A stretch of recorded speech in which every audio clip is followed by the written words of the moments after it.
Welcome to the Huntsman World Senior Games Active Life. My name is Kyle Case, and I'll be your host on this amazing journey as we attempt to help you get the most out of your life. Today's guest, Hannah Rothlin, lives in St. George, Utah, with over 30 years of experience guiding individuals and athletic teams on the benefits of mindful meditation to enhance performance, focus, resiliency, and enjoyment of their sport.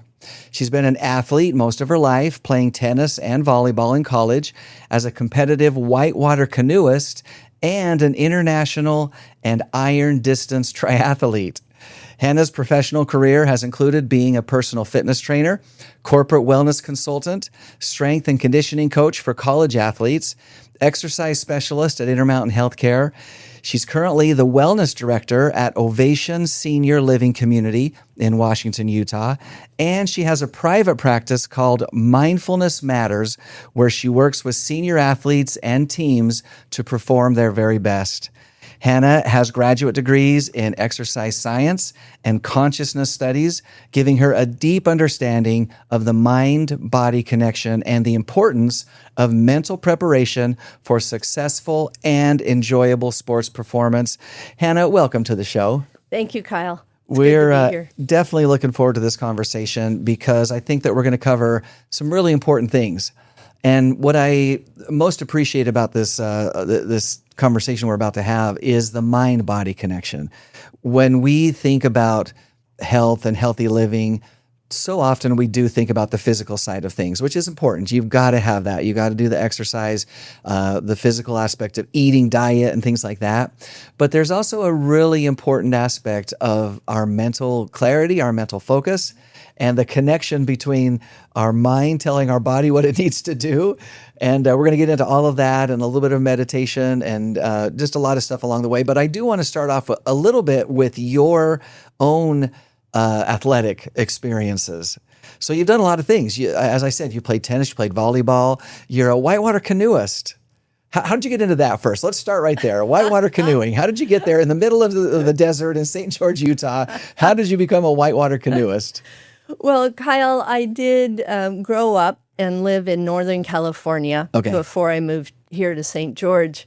And there's, after I graduated from college, I met a friend who was with a canoeing club. And she said, come check out canoeing. Yeah. And I followed them around and kind of found myself being pretty natural at it. So I was like, I think I've done this before.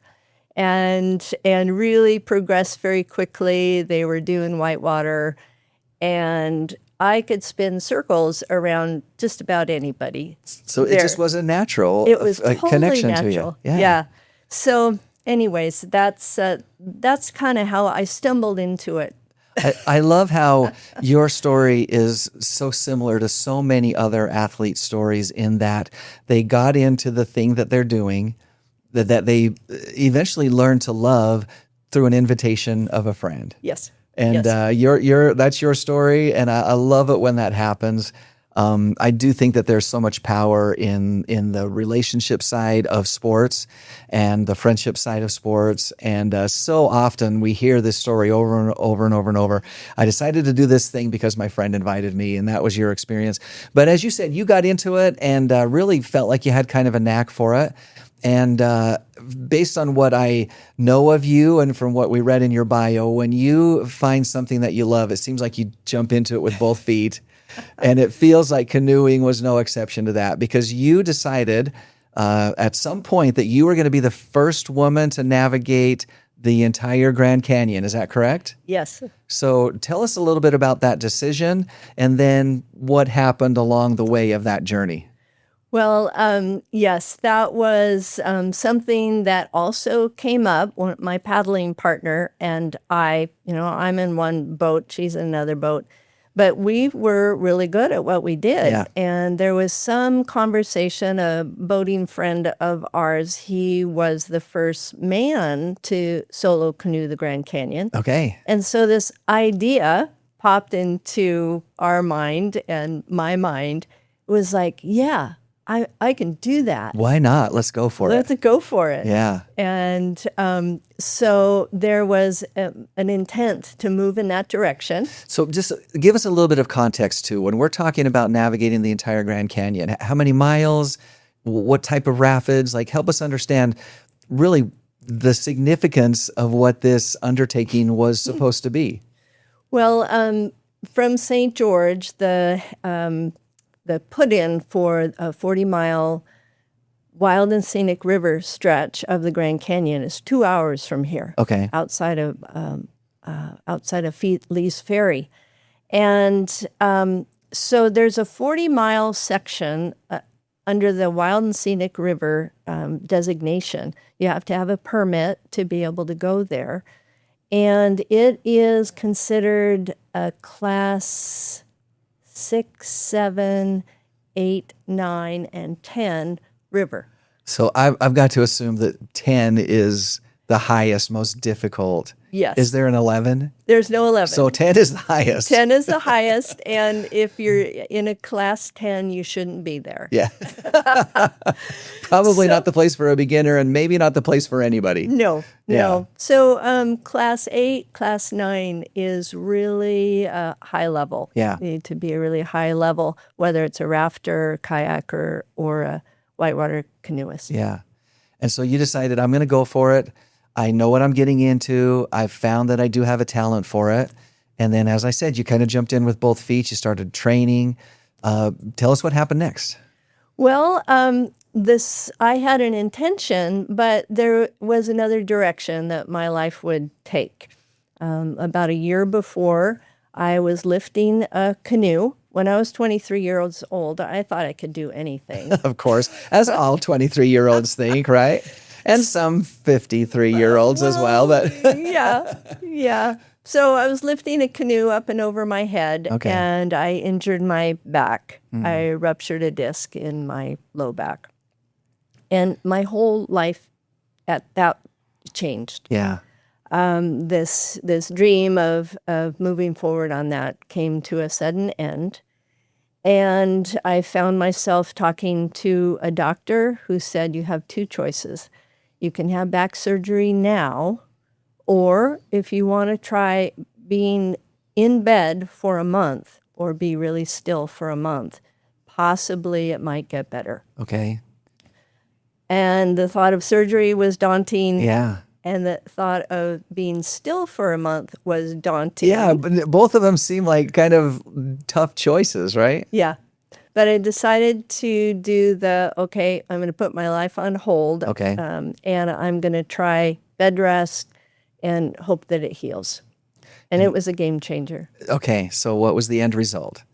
Well, the end result was my back sort of got better, but something that changed for me is a friend of mine gave me a book about meditation. Oh, wow. Okay, so this is where you were introduced to the where meditation side of things. Yes, because I didn't have much else to do. Yeah. No, hold still for 4 weeks, right? Yeah. So I was struggling with this idea of being still, and I was sort of in an identity crisis. Yeah. Who am I if I'm not this super athlete? Right. And this idea of meditation was interesting because it invited me to go within. Yeah. And that was huge. As you said, that was a life changer for you. It was. And I definitely want to get into the meditation side of things. We will get into that in just a second.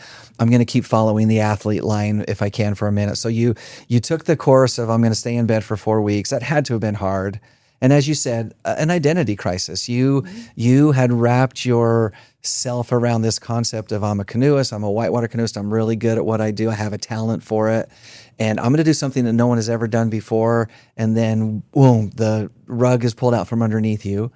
But after the 4 weeks of recuperation and recovery, did you jump back into a kayak, or was that time done for you? That time was done. Okay. It wasn't safe for me to consider going back into that sport.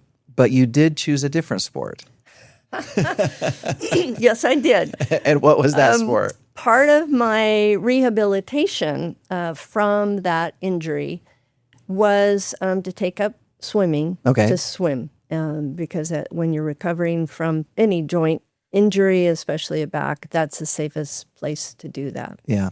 And so I slowly started to swim. I knew how to swim, Right. but swimming was a really good rehab for me. And I was like, wow, I enjoy this. Yeah. This is, I'm going from 2 laps up to a half a mile and then a mile. And it was very meditative to swim. So swimmers out there know it's just, you're in the moment. I was going to say, if there is a sport that lends itself naturally to meditation, swimming might be at the top of that list. Yeah. There's a lot of time for you to think. Yeah. Or not think. Or not think. Or not think. As the case may be. Yeah. Yeah. So you jumped in the pool, you decided swimming was going to work out for you, but you eventually took up triathlon. I did. Yeah. So when did you decide to add the running and the cycling to the swimming, rounding out the triathlon option? Yeah. So the swimming just it came very naturally. Mm-hmm.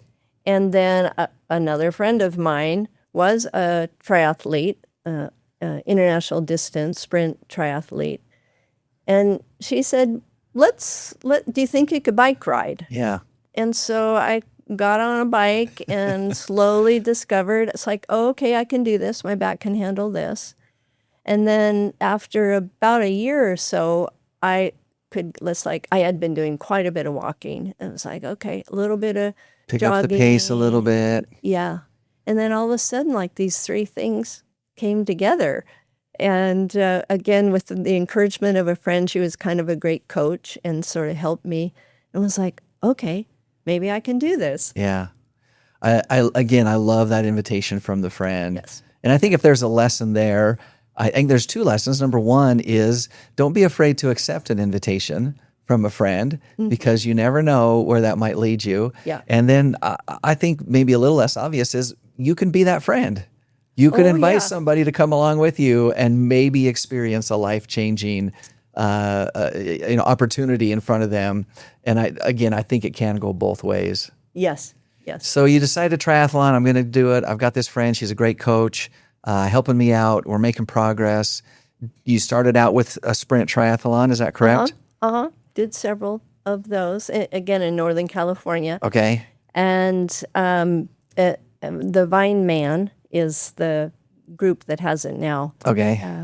So, yeah, for several years I did that, and then, oh, darn. Yeah, at some point you decided to take a jump from a sprint, which I think is a great indicator of fitness level, but I also feel like I feel like a sprint triathlon is more accessible to people than most people think.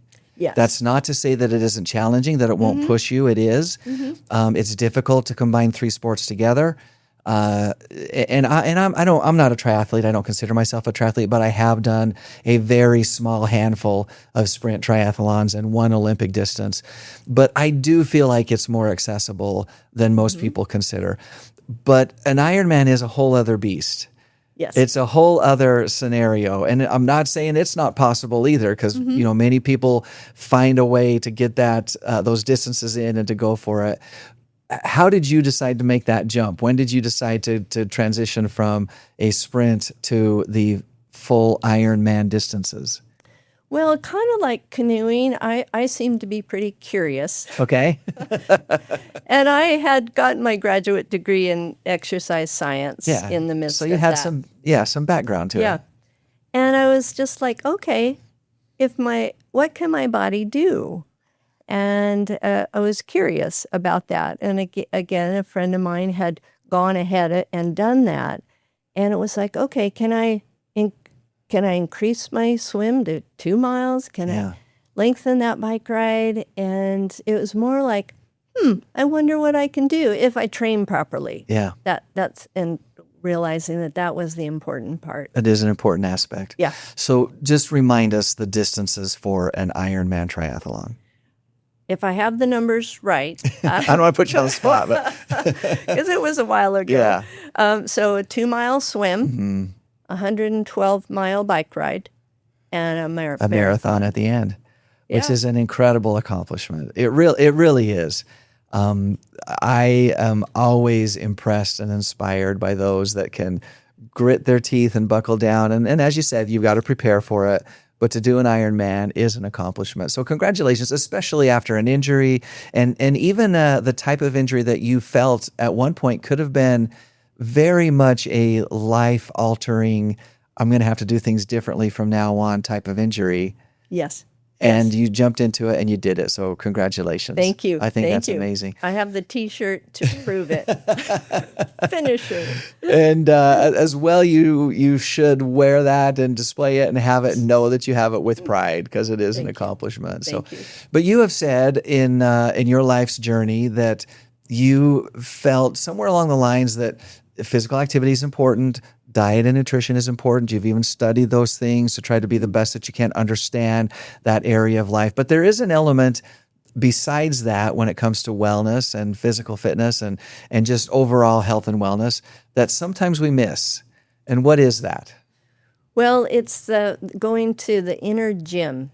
Okay, the inner gym. I like that phrase. So many, as you said, many athletes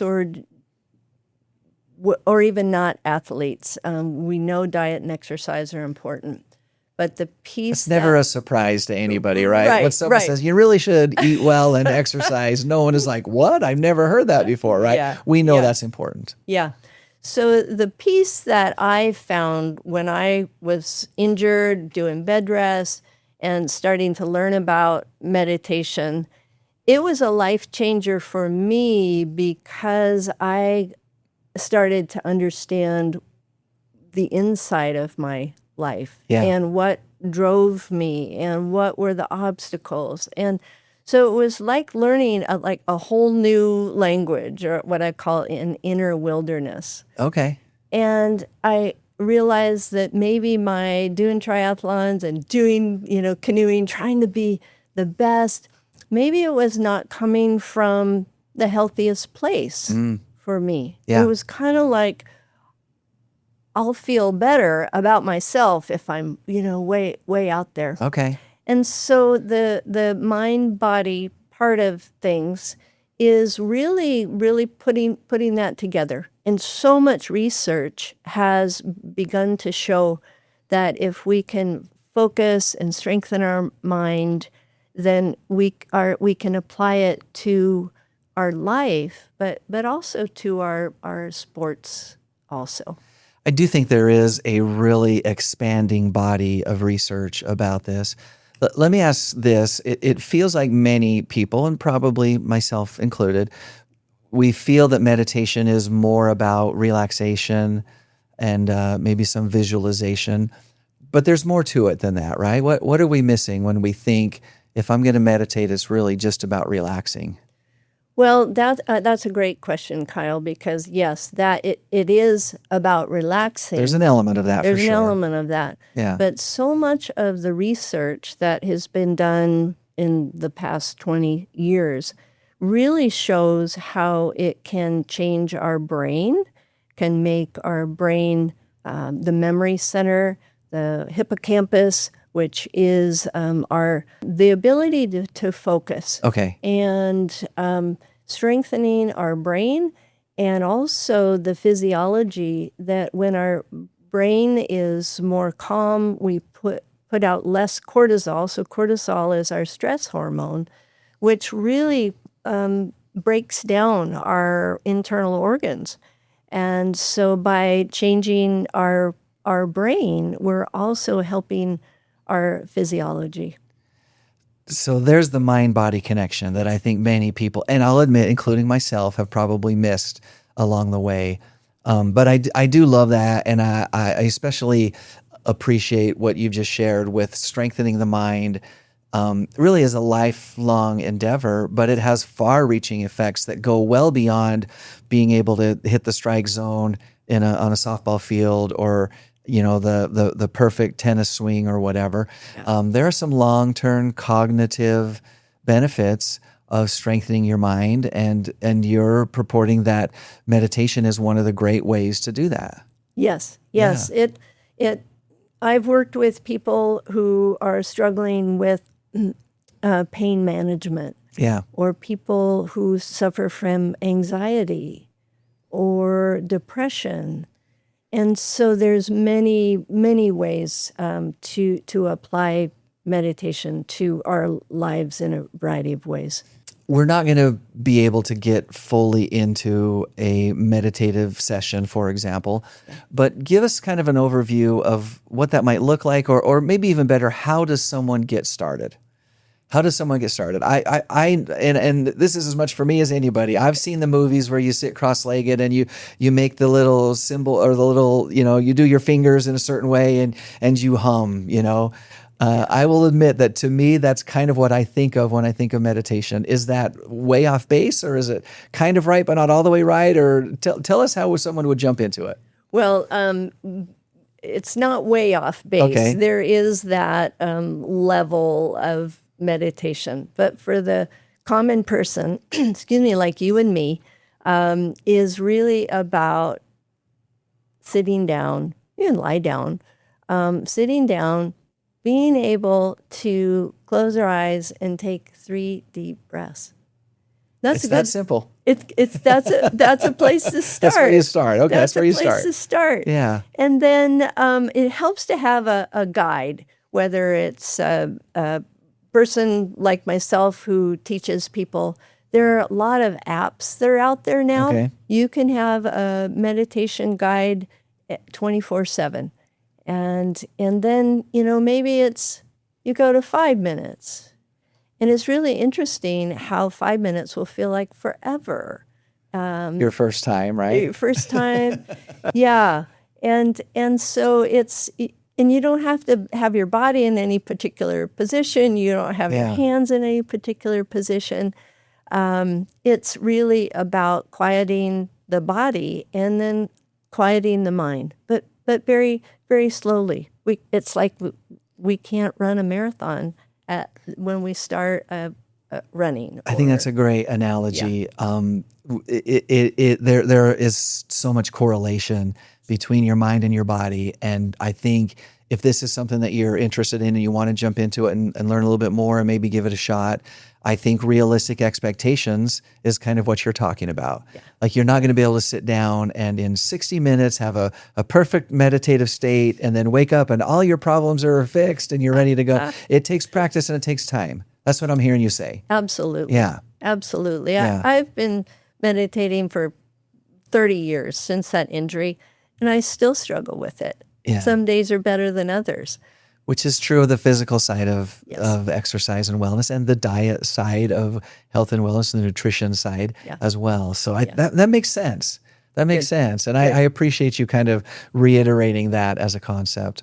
I want to shift gears just slightly because I want to pick your brain on a couple of things. You're so well studied in so many areas, but you've worked with both seniors as well as elite athletes in college.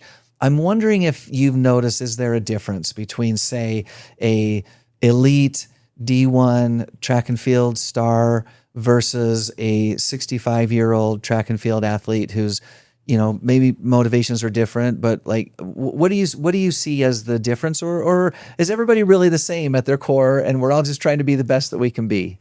Yes. Well, you just said it. Whether you're an elite athlete or someone getting started, we all we're out there to do our best. Yeah. And so what comes with it is a little bit of anxiety and adrenaline of, okay, so elite athletes, they have the same thing. They have trained quite a bit. If you were to all athletic teams and individual athletes, they have all incorporated mindfulness into their training. So they're a little bit better about settling themselves and being able to drop into the zone. The zone, yeah. We hear that phrase. Yeah. So older athletes, the same thing, have anxieties or nervousness. They're standing at the beginning of the starting track line or whatever it is. Yeah. And your heart's beating fast. And so anybody can learn how to okay, I'm right here. I'm going to take some deep breaths. I've learned about distraction, or I've learned about watching those crazy thoughts of, what's going to happen? What if, Look at all these people, and just come to that moment. Anybody can do that. A little bit of work, a little bit of training, but to be in the present moment, get in the zone, enjoy the activity. But let's bring it all full circle if we can to kind of wrap up here. Yeah. If I'm a Huntsman World Senior Games athlete, a couple of months from now, I'm getting ready to perform, to do my best, to compete. What's one thing that you would share with that individual as they prepare over the next several weeks to get ready for the games? Well, I certainly would encourage adding in to your training this aspect of doing some deep breathing, being able to learn to sit quietly for 5 minutes, 10 minutes, up 20 to 30 minutes. The research about what happens in our brain and calming our whole system and everything. If we can go 20 to 30 minutes, that's ideal. Yeah. But just being able to add it into your daily practice of or sitting down, taking those deep breaths, maybe having some tools. Some guidance, as you said, maybe an app or an individual helping you. Yeah. That's a good place to start. Yeah. Yeah. Sounds like great advice, and I do think, as you said, a great place to start, and maybe a launching point for some success down the road. Yeah. Well, Hannah, thank you so much for joining us today and sharing your expertise, and we want to wish you the very best in everything you have coming up, and we hope to see you again. Very good. Thank you, Kyle. Thank you. Just a couple of things to wrap us up here really quickly. The clock really is ticking. Don't miss out. September 1st is the deadline to register for the Huntsman World Senior Games. Secure your spot for the games this year. You can do that as well as find all the information that you need, such as schedules, dates, venues, where everything takes place. That is all available at seniorgames.net. The games will run from October 5th through the 17th of 2026 this year. So put that on your calendar and then plan to be a part of the Huntsman World Senior Games. Krista Tate is going to join us next week on The Active Life after Crohn's disease was diagnosed in her 30s. It led her to years of inactivity, but she eventually discovered fitness at age 48 and went on to complete multiple Grand Canyon rim to rim to rim, which is amazing. But she did that multiple times. She learned to ski at 52 and has gone skydiving twice. She's showing that it's never too late to change course. That's going to be a great show. You don't want to miss that. If you've enjoyed this show, and we hope that you've enjoyed this show, be sure to get all the education and inspiration on The Active Life by subscribing where you find your favorite podcasts. You can also find this and all of our previous shows, once again, at seniorgames.net. We'd love it if you take a moment and give us a rating or write a quick review of this episode. Ask questions or start a conversation on our social media online, or even recommend it to a friend. All of this helps us to grow and spread the word. Today's inspirational thought comes from the great American poet Maya Angelou, who once said, "Nothing can dim the light that shines within us," which I think is a great thing to think about. Until next time, stay active.